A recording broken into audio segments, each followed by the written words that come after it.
दोस्तों, हाथों में एक साधारण सा कपड़े का थैला लिए डिस्ट्रिक्ट मजिस्ट्रेट आस्था वर्मा भेष बदलकर बिना किसी सुरक्षाकर्मी या तामझाम के शहर के भीड़ भाड़ वाले बाजार में घूम रही थी। उनका उद्देश्य अपनी आंखों से यह देखना था कि सरकारी तंत्र आम नागरिक के साथ कैसा व्यवहार करता है।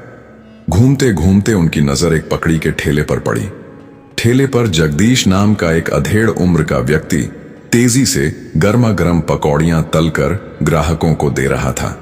पसीने से तरब बतर होने के बावजूद उसकी आंखों में एक अजीब सी संतुष्टि थी। आस्था ठेले के पास खड़ी हो गई और बोली, भैया एक प्लेट मिर्च पकौड़ा लगाना। हाँ मैडम बताइए, टिके तीखा या हल्का? आस्था की आंखों में शरारत चमकी। उन्होंने कहा, एकदम तीखा बनाना, ऐसा कि खाने का मजा आ जाए। बस मैडम अभी देखिए। उसने अपनी कला का प्रदर्शन शुरू कर दिया। उसने बड्डे करीने से बेसन में लिपटी मिर्च को तेल में तला और उसे चटनी के साथ आस्था की ओर बढ़ा दिया। आस्था ने जैसे ही पहली पकौंधी मुंह में डाली, तभी पास की हंसी ठिठोली की आवाजें अचानक दब गई। आस्था ने मुड़कर देखा तो 2 बुलेट मोटरसाइकिल पर 3 सिपाही और उनका रफ्तार इंस्पेक्टर अजय राणा सवार थे। उनकी मोटरसाइकिल ठीक जगदीश के ठेले के सामने आकर रुकी। अजय राणा अपनी मूंछों पर ताव देते हुए बाइक से उतरा। उसने जगदीश को घूरते हुए अपनी आवाज में कहा, जगदीश, तेरा ठेला आज फिर यहीं लग गया। कितनी बार बोला है कि सड़क पर धंधा नहीं करना है, तू तो सुधरने का नाम ही नहीं ले रहा। साहब, गरीब आदमी हूं, बच्चों को पालना है, थोड़ा साइड में ही तो लगाया है। तकलीफ नहीं हो रही? तू हमें सिखाएगा कि तकलीफ हो रही है या नहीं। और इस हफ्ते का हिस्सा कहां है? लगता है धंधा ज्यादा अच्छा चल रहा है, तभी दिमाग खराब हो गया है। नहीं साहब, ऐसी बात नहीं है, अभी बोनी भी ठीक से नहीं हुई है। शाम तक जो भी बनेगा मैं थाने में पहुंचा दूंगा साहब। शाम तक हमें बेवकूफ समझा है क्या? तू हमें शाम तक इंतजार करवाएगा? उसने चीख कर कहा। जगदीश अभी कुछ और कहता, उससे पहले ही कांस्टेबल सुरेश ने आगे बढ़कर ठेले पर रखे चटनी के बड़े डिब्बे को उठाकर सड़क पर फेंक दिया। और इससे पहले कि कोई कुछ समझ पाता, इंस्पेक्टर अजय राणा ने अपनी भारी भरकम लात जगदीश के ठेले पर दे मारी, जिससे पूरा ठेला पलट गया। उबले हुए आलू, बेसन, तेल सब सड़क पर बिखर गए। जगदीश की दिन भर की मेहनत, उसके बच्चों की स्कूल फंस का सपना, सब उस गंदी सड़क पर बिखरा पड़ा था। जगदीश जमीन पर बैठकर अपनी बिखरी हुई पकौड़ियों को देख रहा था और उसकी आंखों से आंसू बह रहे थे। ये सब देखकर आस्था वर्मा का खून खौल उठा। एक डीएम के तौर पर नहीं, बल्कि एक इंसान के तौर पर वह एक कदम आगे बढ़ी और अपनी आवाज को जितना हो सके सख्त बनाते हुए बोली, यह क्या तरीका है? किसी गरीब की रोजी रोटी को इस तरह लात मारते हुए आपको शर्म नहीं आती? ओ हो तो देखो जरा, आज समाज सेवा करने कौन आया है? अरे मैडम, तुम कौन हो? इसके रिश्तेदार हो? जाओ अपना काम करो। ज्यादा नेतागिरी। मैं कोई भी हूं, लेकिन मैं इस देश की नागरिक हूं और मैं पूछ रही हूं कि किस कानून ने आपको यह हक दिया कि आप किसी की मेहनत को ऐसे बर्बाद कर दें? जुल्म और कानून जैसे शब्द सुनकर राणा का पारा चढ़ गया। उसका चेहरा गुस्से से तमतम गया और वह चिल्लाते हुए बोला, रुक, तुझे अभी कानून सिखाता हूं। और अगले ही पल बिना किसी चेतावनी के उसने गुस्से में आकर अपना हाथ उठाया और आस्था वर्मा के गाल पर एक जोरदार थप्पड़ जड़ दिया। आवाज इतनी तेज थी कि एक पल के लिए जैसे वक्त ही रुक गया हो। उनके गाल पर 5 उंगलियों के लाल निशान उभर आए। भीड़ अवाक थी। कोई यकीन नहीं कर पा रहा था कि एक पुलिस वाले ने खुले बाजार में एक औरत पर हाथ उठा दिया। पुलिस वाले जोर जोर से हंसने लगे। अजय राणा ने अपनी हथेली झाड़ते हुए कहा, अब पता चला पुलिस से जुबान लगाने का नतीजा। आस्था ने अपना गाल सहलाया। उसे दर्द से ज्यादा बेइज्जती महसूस हो रही थी, लेकिन उसके अंदर का गुस्सा अब एक गर्म संकल्प में बदल चुका था। तभी इंस्पेक्टर राणा ने कहा, ले चलो इस लड़की को थाने, वहीं इसकी सारी अकड़ को निकालेंगे। आस्था को अब एहसास हुआ कि स्थिति कितनी गंभीर है। उन्हें लगा कि अब अपनी असली पहचान बता देनी चाहिए। बस एक फोन करना है और यह चारों उनके कदमों में होंगे। लेकिन तभी उनके दिमाग में एक और ख्याल आया, अगर मैंने अभी बता दिया कि मैं डीएम हूं, तो यह सब डर के मारे मेरे आगे पीछे घूमने लगेंगे। लेकिन उस आम आदमी का क्या होगा जिसके पास डीएम का टैग नहीं है? उन्होंने मन ही मन फैसला किया, मैं अभी अपनी पहचान नहीं बताऊंगी। मुझे इस सिस्टम की गंदगी को आखिर तक देखना है। उन्होंने कोई विरोध नहीं किया।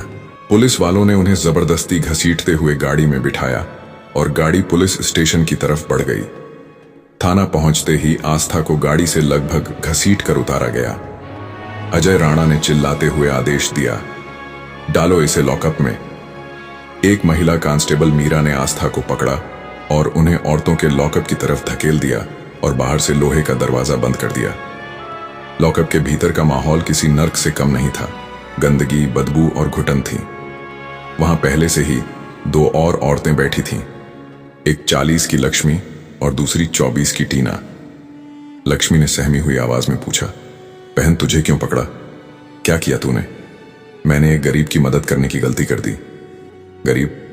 हम गरीबों के लिए इस देश में कोई जगह नहीं है। बहन, अगर तेरे पास पैसे नहीं है या कोई बड़ी जान पहचान नहीं है तो ये तुझे बहुत सताएंगे। दीदी, ये लोग बहुत बुरे हैं। मैंने बस अपनी पसंद के लड़के से शादी करने की सोची थी। मेरे घर वालों ने ही मुझे पुलिस से पकड़वा दिया। आस्था का दिल दहल गया। यह थी जमीनी हकीकत। यह था वह सिस्टम जिसकी वह मुखिया थी। कुछ देर बाद इंस्पेक्टर अजय राणा खुद लॉकअप के पास आया।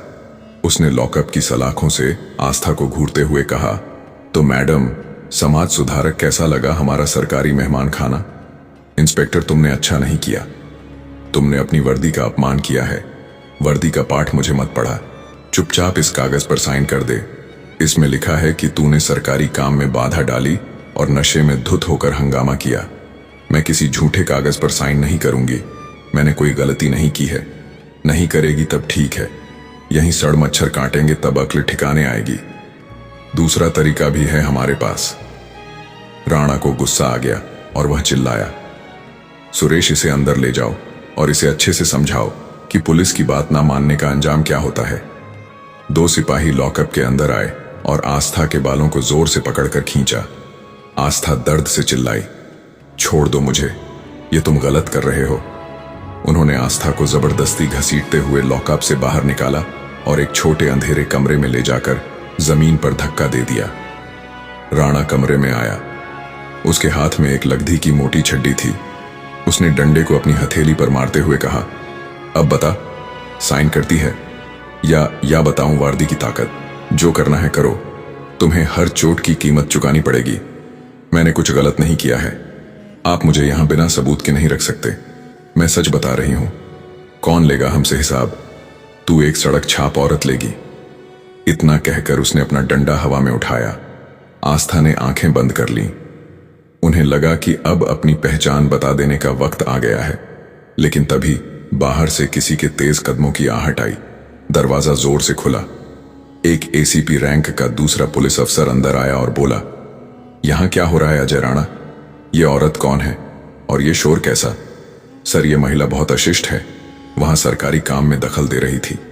ऑफिसर, अगर आपको कानून की जरा भी समझ है तो आप जानते होंगे कि बिना महिला कांस्टेबल की मौजूदगी के रात में एक महिला को इस तरह प्रताड़ित करना गैर कानूनी है। बिना सबूत के इसे बंद क्यों किया है? ठीक है, इसे वापस लॉकअप में डालो। सुबह मजिस्ट्रेट के सामने पेश कर देना। आस्था को वापस लॉकअप में डाल दिया गया। वह बच गई थी, कम से कम अभी के लिए।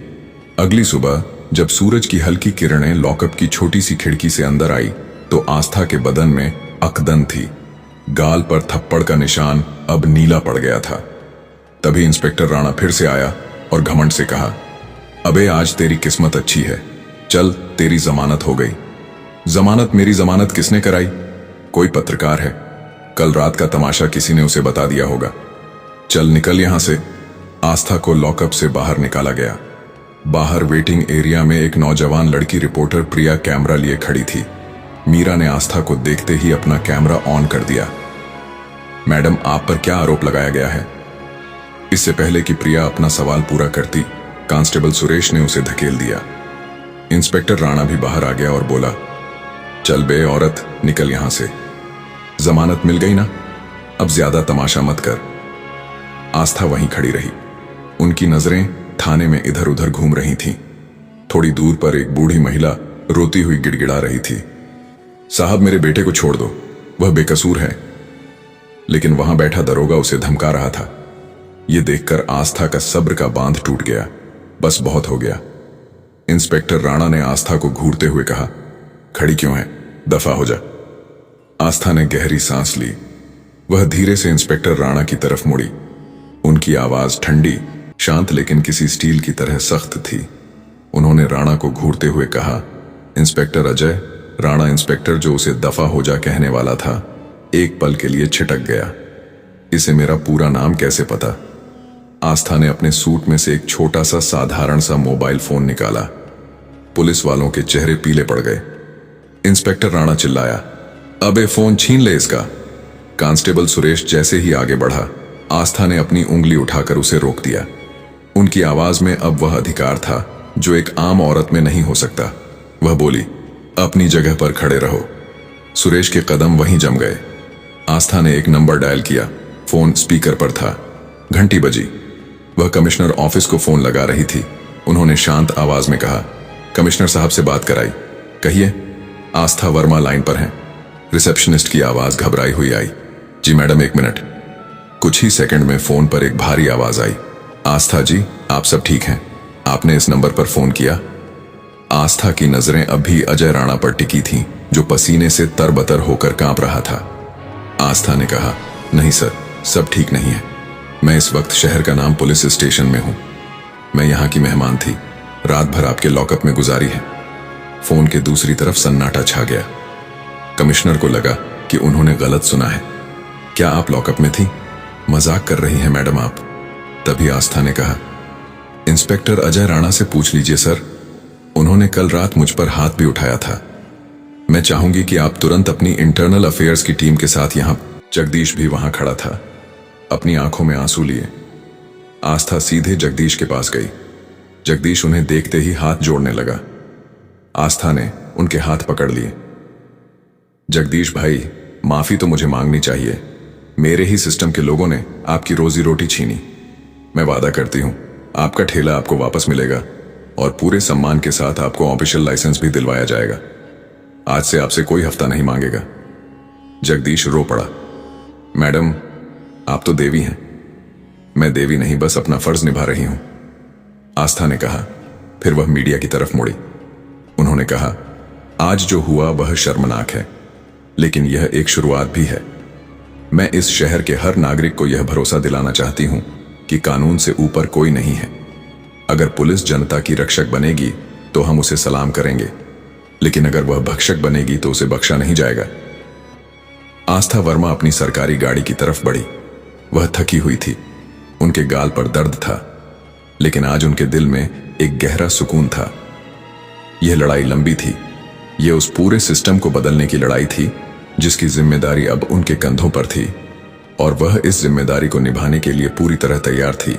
अगर आपको यह कहानी पसंद आई हो तो इसे लाइक करें और हमारे चैनल शैडो स्टोरी को सब्सक्राइब जरूर करें। धन्यवाद।